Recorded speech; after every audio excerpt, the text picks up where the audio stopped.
Welcome all. I am Mohit Jagdale and we are going through our subject Elements of Electrical Engineering. त्यामध्ये आपण topic number 5 चालू केला होता previous लेक्चरला, that is fractional horse power motors किंवा तुम्ही याला एसी मोटरही म्हणू शकता.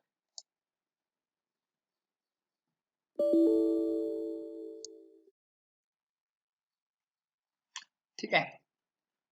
प्रिव्हियस लेक्चरला आपण जे काही कन्स्ट्रक्शन असो किंवा वर्किंग प्रिन्सिपल असो तुमच्या मोटरचं, इंडक्शन मोटरचं किंवा सिंगल फेज इंडक्शन मोटरचं ते बघितलेलं होतं. आता या लेक्चरला आपण काय बघणार आहोत, जे काही डिफरंट टाइप्स आहेत इंडक्शन मोटर, जे काही आपले डिफरंट टाइप्स आहेत डिफरंट ऍप्लिकेशन साठी, ते आपण या लेक्चरला बघणार आहोत. ठीक आहे. Practically, some modifications are made to make resultant stator flux become rotating type instead of being alternating one, because the torque produced by rotating field is unidirectional one. This torque can make the motor self-starting. Some methods are used to make induction motor make self-starting are as follows. Based on these techniques, the single-phase induction motor are classified as follows. ठीक आहे.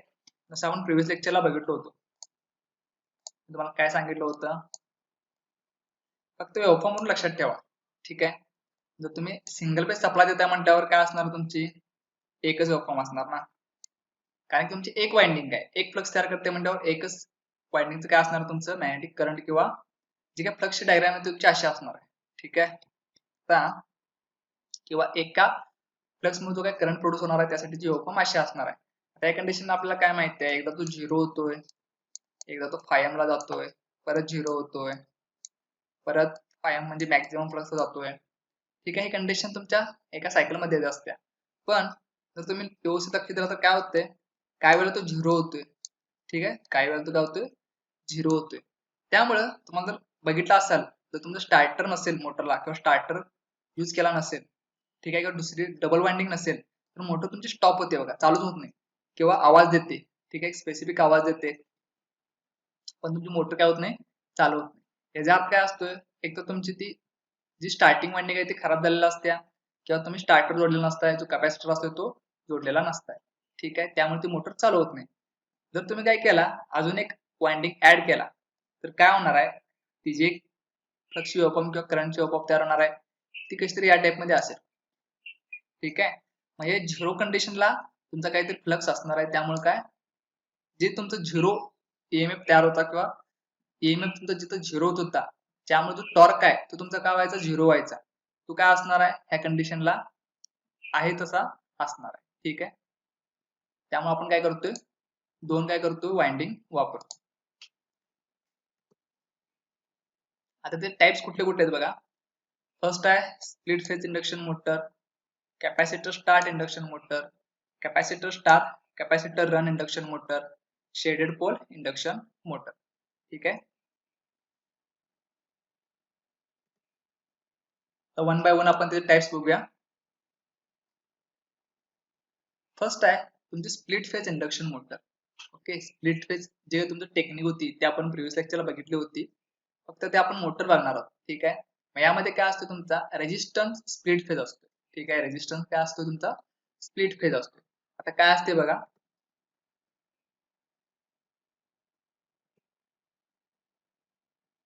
तुमचं construction या ठिकाणी show केले. ठीक आहे. जर तुम्ही डायग्राम बघितला तर या ठिकाणी काय काय आहे, तुमचा सिंगल पेज एसी सप्लाय आहे, म्हणजे फेज आणि न्यूट्रल या ठिकाणी असणार आहे तुमचा. Okay. Single page AC supply नंतर हा जो मला दिसतोय ही मेन वाइंडिंग आहे आणि ही काय तुमची ऑक्सिलरी वाइंडिंग आहे. हा तुमचा कशाचा पार्ट आहे रे, स्टेटरचा पार्ट आहे. हा तुमचा कशाचा पार्ट आहे, तो स्टेटरचा पार्ट आहे. ठीक आहे. त्यानंतर हा तुमचा काय, रोटर. तुमचा काय, रोटर आहे, म्हणजे जो का तुमचा स्टेटर आणि मध्ये काय असणार आहे, तुमचा हा रोटर असणार आहे. तो पार्ट इथं काय केलाय, तिथं वायरिंग डायग्राम थ्रू काय केलं दाखवलेला आहे. ठीक आहे.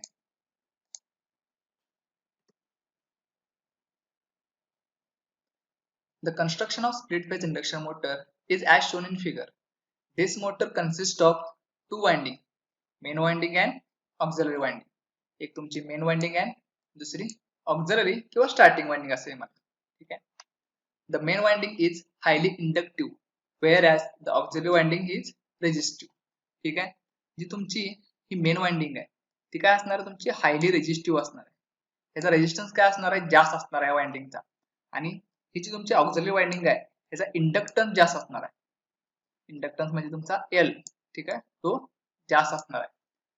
तुम्हाला म्हणून मी भरपूर वेळा सांगितलं बघा, रेजिस्टन्स व्यवस्थित करा, इंडक्टन्स व्यवस्थित करा, कॅपॅसिटर व्यवस्थित करा.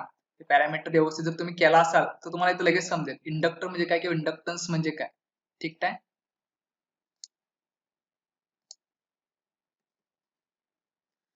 आता ह्याचं ऑपरेशन बघूया आपण. ठीक आहे, कन्स्ट्रक्शन मे बी तुम्हाला समजलं असेल.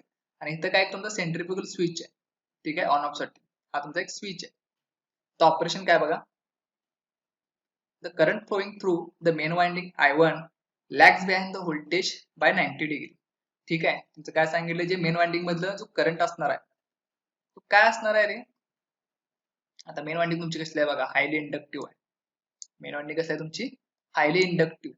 आणि हायली इंडक्टिव्ह म्हणजेच काय, तुमचा काय असणार आहे, जो एक करंट आहे तो तुमच्या व्होल्टेजला 90 डिग्रीने काय असणार आहे, तो लॅग असणार आहे. हा 90 डिग्रीने काय, तो लॅग आहे. तुम्हाला लिडिंग लॅगिंग जे आपण बघितलो होतो, capacitive load, inductive load, resistive load साठी, ते आठवा. ठीक आहे, त्यामध्ये आहे तुम्हाला ते पाहिजे लेक्चर परत रिपीट करा. ती कन्सेप्ट क्लिअर असेल तर तुम्हाला हे लगेच समजेल. इंडक्टिव्ह लोड आहे ना तो, किंवा इंडक्टिव्ह जे वाइंडिंगचं इंडक्टन्स आहे तो जास्त आहे, त्यामुळे ते तुमचं काय असणार आहे, करंट लॅग असणार आहे व्होल्टेजला by 90 degree. Since the main winding is highly inductive. का, तर ती मेन वाइंडिंग काय तुमची हायली इंडक्टिव्ह आहे. The current flowing through stator winding is I2 is almost in phase with the supply voltage V, as this winding is resistive. ठीक आहे, म्हणजेच काय तुमचा V आणि काय I काय असणार आहे, इन फेज असणार आहे. ठीक आहे, V आणि I काय असणार आहे, इन फेज असणार आहे. जर मी जी वेव्हफॉर्म ड्रॉ केली तर त्यावर तुम्हाला समजेल बघा, ही तुमची रेजिस्टिव्ह साठीची वेव्हफॉर्म असेल. इंडक्टिव्हला काय तुमचं लॅग आहे ना, त्यामुळे तो काय असणार आहे तुमचा, तुमचं काय लीड दाखवायला पाहिजे आपल्याला, व्होल्टेज काय दाखवायला पाहिजे, हे लीड मध्ये दाखवायला पाहिजे.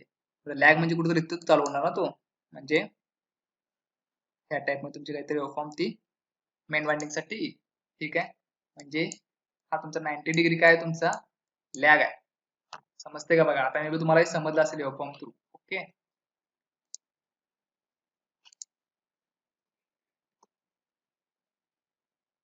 the fluxes produced by this current will be placed at 90 degree with respect to each other, and the resultant of this flux will be a rotating magnetic field. ठीक आहे, जसं तुम्हाला मी आता ड्रॉ केलं होतं, काय असणार आहे रिझल्टंट तुमचा 90 डिग्री फेज शिफ्ट असणार आहे दोघांच्या मध्ये. त्या दोघांच्या मध्ये काय असणार आहे तुमची ही 90 डिग्री फेज शिफ्ट असणार आहे. ही तुमची किती असणार आहे, 90 डिग्री फेज शिफ्ट असणार आहे. Okay,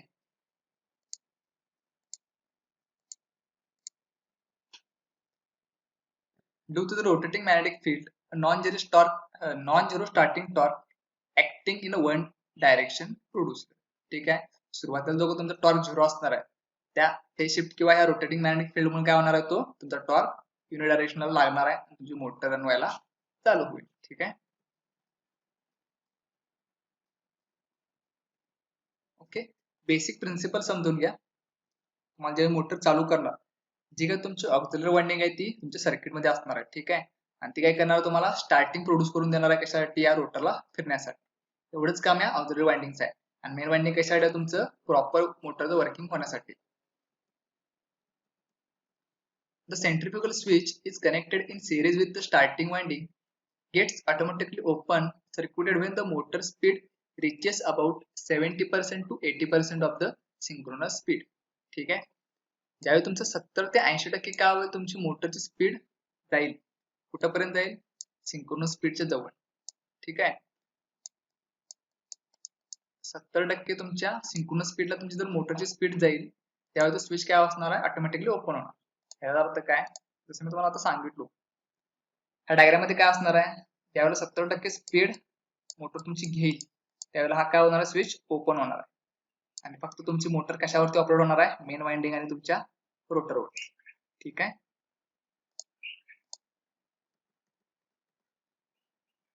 after that the motor rotates in only main winding. म्हणजे मोटर काय होणार आहे, मेन वाइंडिंग वर फक्त रोटेट होणार आहे. Thus, under the running condition, the auxiliary winding remains out of the circuit. ज्यावेळी रनिंग कंडिशन असणार त्यावेळी ऑक्झिलरी वाइंडिंग काय असणार तुमच्या सर्किट मध्ये नसणार आहे. The direction of rotation of split phase motor can be reversed by reversing the terminal of either main winding or starter winding. ठीक आहे. तुम्हाला जर काय करायचं असेल डायरेक्शन चेंज करायचं असेल तर काय करू शकताय, एक तर तुम्ही मेन वाइंडिंगचं काय करा टर्मिनल चेंज करा, किंवा तुमचं जे काय स्टार्टर वाइंडिंग आहे त्याचं कनेक्शन काय करा चेंज करा. कनेक्शन चेंज करा म्हणजेच काय तुमचं फेज न्यूट्रलचं कनेक्शन आहे ना. ओके, तुम्हाला डायरेक्शन काय करायचं रिव्हर्स करायचं, तर काय करणार तुम्ही ह्या ठिकाणी तुम्ही फेज कनेक्ट करायची, ह्या ठिकाणी तुम्ही न्यूट्रल कनेक्ट करायची. ठीक आहे, तो पुढे तुमची काय तुमची ही मोटर आहे.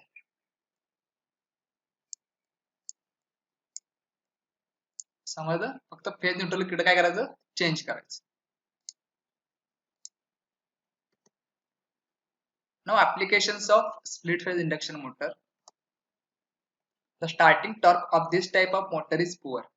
ठीक आहे, starting torque in the sense what, जे तुम्हाला सुरुवातीला काय लागणार आहे टॉर्क लागणार आहे किंवा जी शक्ती लागणार आहे फिरवण्यासाठी मोटर ती जी कशी आहे पुअर आहे. ठीक आहे, hence they are preferred for the following applications. तुमचे जे काही फॅन्स असतील किंवा ब्लोअर्स असतील, वॉशिंग मशीन्स असतील, सेंट्रिफ्युगल पंप्स असतील, यासाठी तुम्ही हे मोटर्स वापरू शकता. ऍप्लिकेशन मे बी तुम्हाला विचारतील, त्यामुळे ऍप्लिकेशन व्यवस्थित करा.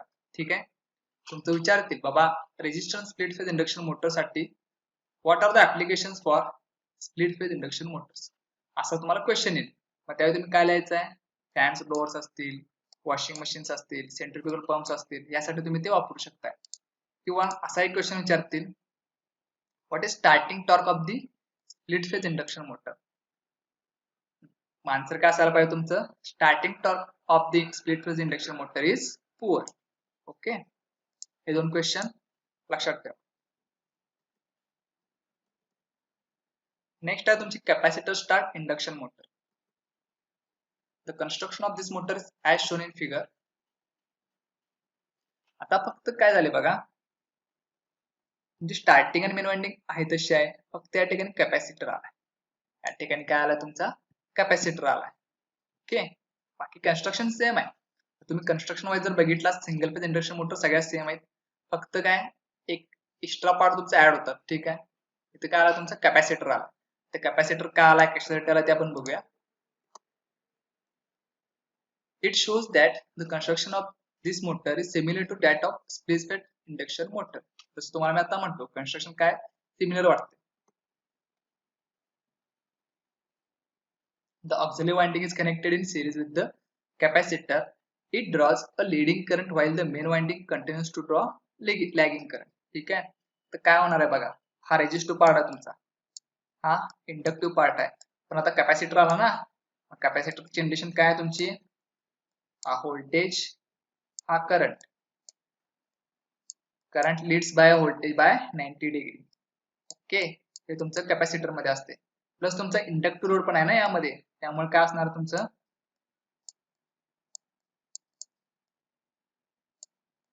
ILIC. इंडक्टिव्ह लोड साठी तुमचं काय असणार आहे, current lags behind the voltage by 90 degree. या दोन्ही कंडिशन्स असणार आहेत. Okay, due to this flux produce a rotating magnetic field which result in the rotation of the motor. Different field आहेत, ऑपोजिट साइडला आहेत, त्यामुळे काय होणार आहे तुमचं रोटेटिंग मॅग्नेटिक फील्ड तयार होणार आहे, तुमची मोटर रन व्हायला सुरू होणार.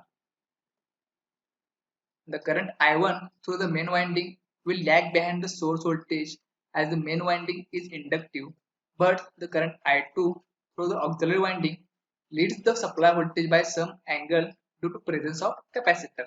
मी तुम्हाला आता तेच सांगितलं, I1 का असणार तुमचा लॅग असणार आहे का, इथं तुमचा कसा आहे इंडक्टिव्ह आहे ना, इंडक्टिव्ह तुमचा वाइंडिंग असल्यामुळे ते होत असणार आहे, आणि इथे कॅपॅसिटिव्ह वाइंडिंग आली त्यामुळे काय होणार, हा तुमचा करंट लीड होणार. Hence, the angle between flux produced by I1 and I2 will be large. तुमचं काय असणार ऑब्विसली जास्त असणार आहे, नियर अबाउट 180 डिग्री असू शकतो. Due to this large angle, the starting torque produced by the capacitor start motor produces a large starting torque as compared to that of produced by the split phase induction motor. आणि हेच कारण आहे की काय तुमचं काय होणार आहे, हा मोठा काय असणार तुमचा गॅप असणार आहे ना, सपोज 180 डिग्री आहे. त्यामुळेच काय होतं तुमचा स्टार्टिंग टॉर्क जो आहे तो प्रोड्यूस करायला भरपूर वेळ किंवा स्टार्टिंग टॉर्क तुमचा जास्त असतो. त्याच्यामुळे तुमचा स्टार्टिंग टॉर्क काय असतो तुमच्या मोटरचा जास्त असतो.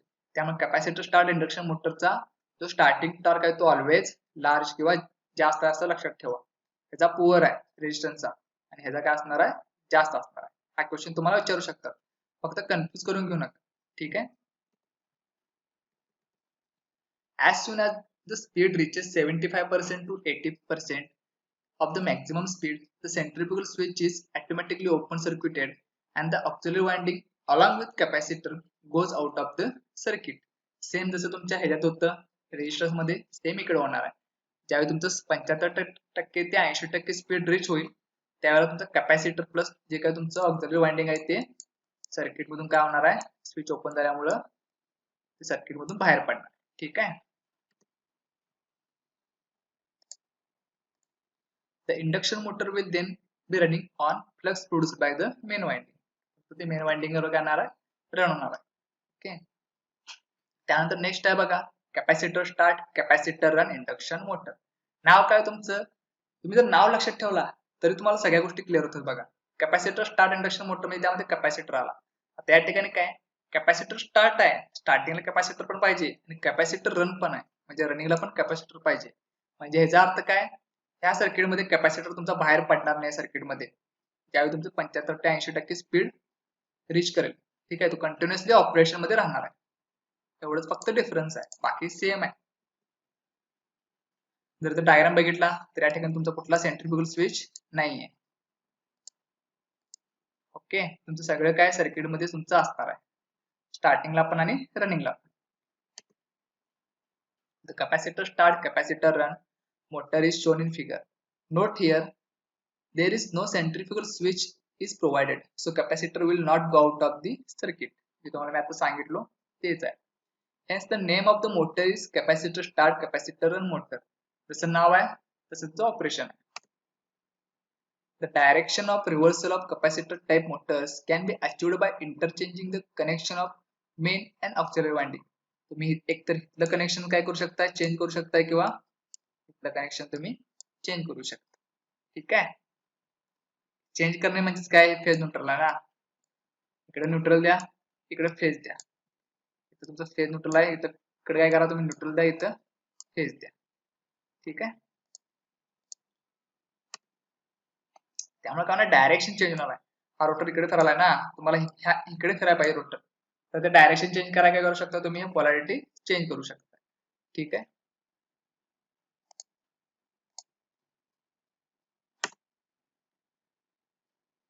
This will interchange the field produced by the two windings. The interchanged phase shifted fields will reverse the direction of the motor. ठीक आहे. The main advantage of this capacitor type motor is high starting torque that they can produce.